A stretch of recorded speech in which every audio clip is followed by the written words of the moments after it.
دوسرا بڑا امپورٹنٹ سوال یہ ہے کہ روح کس طرح سے قبض کی جاتی ہے، مومن کی کس طرح سے، کافر کی کس طرح سے، پھر اس کی پوری جرنی ہے ایک لمبی حدیث میں کہ وہ 7ویں آسمان تک جاتی ہے، پھر قبر تک کیسے آتی ہے، اور سورہ قیامہ میں شیخ جو ہے کہ ٹانگ کے ساتھ ٹانگ جوڑ دی جاتی ہے، غالباً یہ الفاظ ہیں، تو وہ کیا ہے موت کے ٹائم؟ یہ تو والتفت الساق بالساق، اچھا، یہ جو موت کے ٹائم کفن موت کے جب وقت باندھ رہے ہو، موت کے وقت جب ویسے بھی جب اگر کوئی نہ بھی باندھے تو جب آدمی کسی کی بھی موت ہو رہی ہوتی ہے تو وہ ٹانگ سے ٹانگ رگڑی جا رہی ہوتی ہے، صحیح، وہ بھی اس سے مراد ہے، اور جو اس کا باندھ دینا ہے وہ بھی اس سے مراد ہے۔ ٹھیک ہے، تو ایسی کوئی بات نہیں ہے کہ وہاں سے نکالی جاتی ہے روح؟ ہاں، یہ بھی اچھا، یہ ہے، اچھا، یہ دوسری حدیث میں ہے۔ اچھا، یہ تو قرآن کی بات ہے نا والتفت الساق، لیکن یہ بات حدیث میں ہے کہ جو جان نکلتی ہے وہ پاؤں کی طرف سے شروع ہوتی ہے اور نکلتے نکلتے یہاں تک آتی ہے۔ اچھا، اور وہ جو نرخرے سے معلم یغرغر ہے نا، کہ اگر یہاں سے آواز آنے سے پہلے توبہ کر لے تو توبہ قبول ہوتی ہے۔ اللہ، صحیح، اور یہ یہاں سے جو آواز آنی ہے وہ اس وقت آنی ہے جو باقی جسم سے جان نکل جانی ہے، بالکل آخری مرحلہ ہے، صحیح، یہاں سے بالکل ختم۔ سبحان اللہ۔ تو پھر مومن کی کیسے کیپچر ہوتی ہے، اور جو ہے منافق یا کافر جو ہے اس کی کیسے؟ اچھا جی، اس کے بارے میں تو ایک حدیث ہے، نبی کریم صلی اللہ علیہ وآلہ وسلم نے فرمایا، اور لمبی حدیث ہے، برا بن عازب رضی اللہ تعالیٰ اس کے راوی ہیں، کہ نبی کریم صلی اللہ علیہ وآلہ وسلم کسی جنازے میں تھے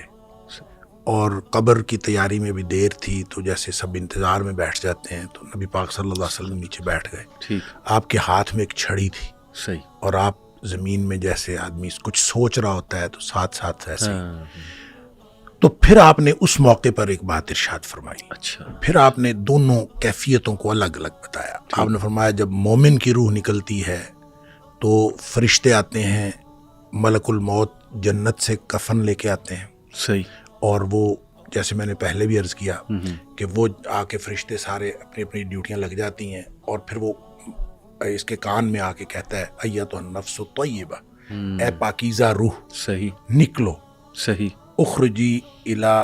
مغفرت من اللہ ورضوان، سبحان اللہ، اللہ کی مغفرت اور اللہ کی خوشنودی کی طرف نکلو۔ اللہ، تو پھر وہ تو فوراً نکلتی ہے نا، مطلب اس کا تو مطلب خوش ہوتی ہے، وہ تو خوش ہوتی ہے، وہ تو نکلنے کے لیے پھر دیر ہی نہیں لگتی، اور وہ جیسے پانی کی مشک بھری ہوئی ہے تو بند کھول دیا جائے، تخرج تسیل کما تخرج القطرۃ من فی السقا، وہ نکل جاتی۔ ٹھیک۔ تو دوسرا جو ہے، جب وہ مومن کے علاوہ کافر اور منافق کی موت کے لیے جب فرشتے آتے ہیں تو نبی کریم صلی اللہ علیہ وسلم نے فرمایا وہ جہنم سے بدبودار کفن لے کے آتے ہیں۔ اب اس طرح ڈیوٹیاں لگ جاتی ہیں، سب بیٹھ جاتے ہیں، تو وہ جو ملک الموت ہے وہ اس کے کان میں آ کے کہتا ہے ایتھا النفس الخبیثہ، اے ناپاک روح، نکلو، اخرجی، باہر نکلو، الی سخط من اللہ وغضب،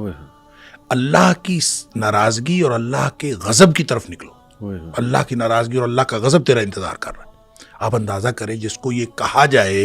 اور ادھر دنیا میں پڑے ہوئے اس کو یہ خبر مل جائے کہ اللہ کی ناراضگی اور اللہ کا غصہ میرا انتظار کر رہا ہے، تو وہ کیوں نکلے گی؟ جی ہاں۔ پھر نبی پاک صلی اللہ علیہ وسلم فرمایا فتفرق فی جسدہ، وہ پھر جسم کے اندر چھپتی پھرتی ہے، کبھی ادھر جاتی کبھی ادھر۔ اس کا مطلب ہے ایک اینٹی ہے نا، بالکل، روح ایک چیز ہے، اس کی بھی ایک پوری سمجھ ہے، ہاں جی، وہ بھاگتی پھرتی ہے، فتفرق فی جسدہ، جسم کے اندر بھاگتی پھرتی ہے، باہر نہیں نکلتی۔ تو پھر فرشتے جو ہیں وہ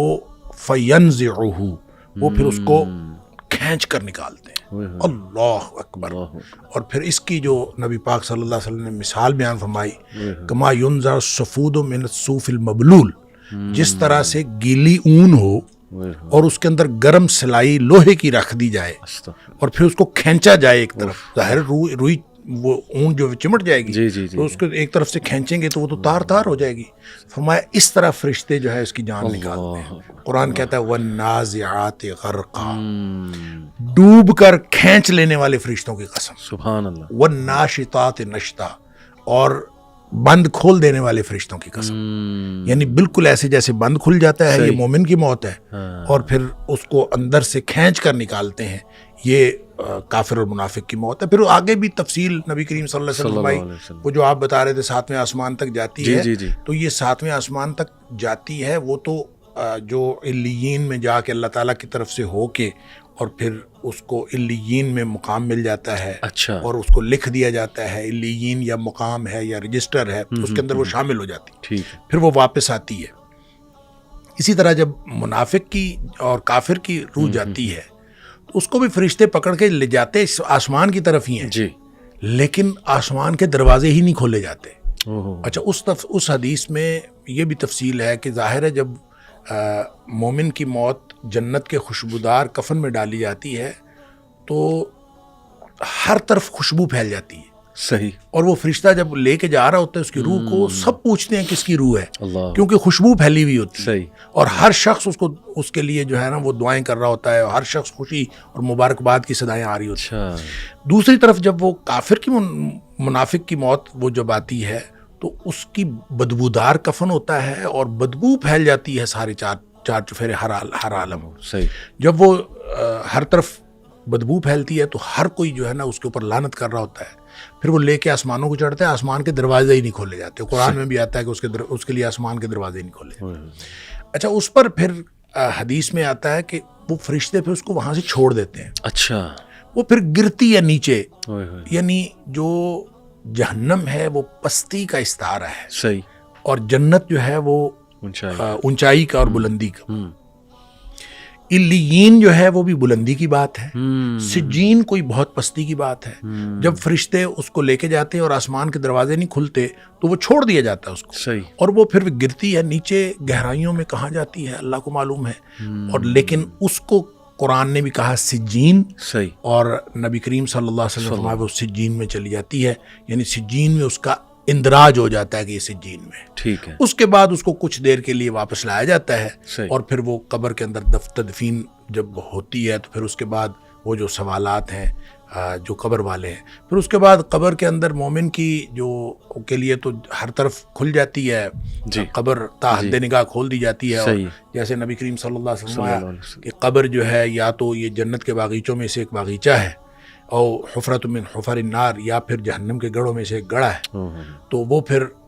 جس کے لیے مومن کے لیے وہ جنت کا باغیچہ بن جاتا ہے، اور اس کے لیے، اور پھر وہ اس وقت تک سویا رہتا ہے جس وقت تک آخرت قائم نہیں ہو جاتی۔ بالکل۔